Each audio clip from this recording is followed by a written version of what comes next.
Once upon a time, in a remote part of China, there was a large monastery where nearly 500 monks resided. They all practiced self-discovery under the guidance of their master.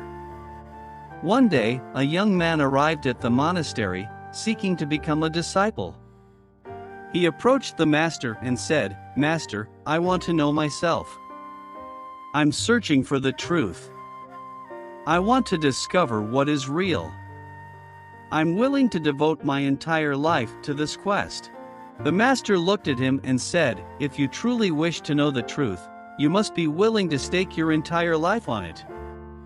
It might take your entire lifetime to discover the truth, and even then, there's no guarantee that you will find it within this lifetime. Are you ready for this?" The disciple affirmed, "Master, I'm not here to turn back. I am prepared." The master instructed, "If that's the case, here's what you must do. In this monastery, there are 500 monks. Your task will be to grind rice all day long, from morning until evening. When you become tired, go to sleep. Then, wake up the next morning and start grinding rice again. Do nothing else, think of nothing else. Just keep walking on this path. Do not come to me again unless the need arises, and I will come to you if necessary." The disciple followed the master's orders and began grinding rice in the monastery. With 500 monks residing there, they needed regular meals, and he tirelessly ground rice from morning to night. When he grew weary, he would sleep in the same room where he worked. He never spoke to anyone, and no one approached him for conversation. For several months, the disciple continued grinding rice. Old thoughts and questions would occasionally surface in his mind, but he found no new answers. Gradually, these thoughts faded away. After some years, he had even forgotten his own name. He remained silent, in a state of thoughtlessness, absorbed in the constant grinding of rice. He never contemplated, and he never studied scriptures. The other monks in the monastery considered him a fool, as he seemed to know only how to grind rice. This continued for 12 years. One day, the master announced that his time had come, and he needed to choose his successor, who would become the head of the monastery after him.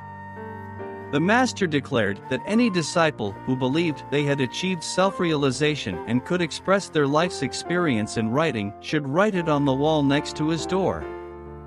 Many disciples thought about this task, but one of the chief disciples was well-versed in Buddhist scriptures. They believed they could take on the role of head of the monastery. They assumed that the simple rice grinder could never surpass their knowledge. So, they wrote a profound passage on the wall. The passage read, "The mind is like a mirror, where the dust of thoughts and desires accumulates. To remove this dust, one must practice meditation. When the dust is cleared, the mirror of the mind is cleansed, and one attains enlightenment." The next morning, when the master saw the passage, he said, "Who is the fool who wrote this garbage on my wall?"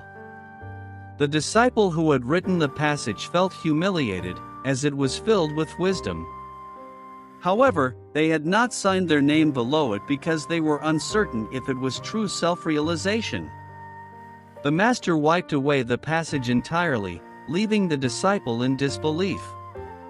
The event became the talk of the monastery. 2 other disciples passed by the room of the rice grinder, who had come to the monastery 12 years ago and spent his days grinding rice. The 2 disciples were perplexed and asked him why he was smiling.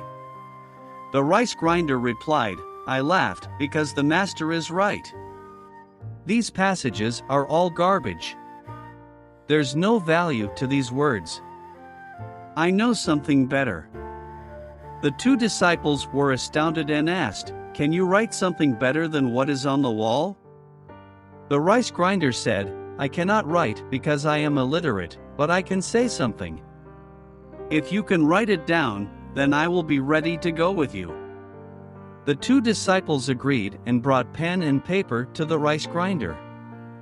He said, "Here is my wisdom, the mind is not a mirror, nor is there any dust of thoughts and desires.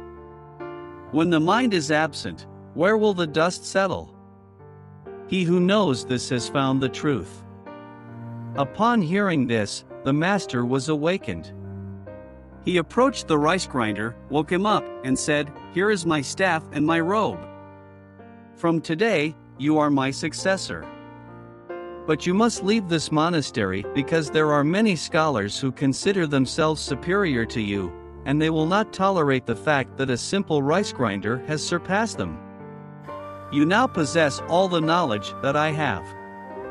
Wherever you go, people will come to you because, like the fragrance of a blooming flower, your wisdom will spread." The rice grinder touched his master's feet and left the monastery that very night. In reality, if we look at our lives, we find that many people believe meditation can only be practiced by sitting with eyes closed in deep contemplation. However, that's not the case.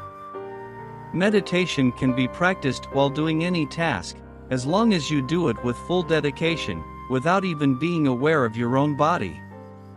Just like the rice grinder who became absorbed in grinding rice and found self-realization. Dwelling in the present moment, without constant thinking, is the essence of meditation. When thoughts cease to exist, the mind disappears, and only then can you truly know yourself.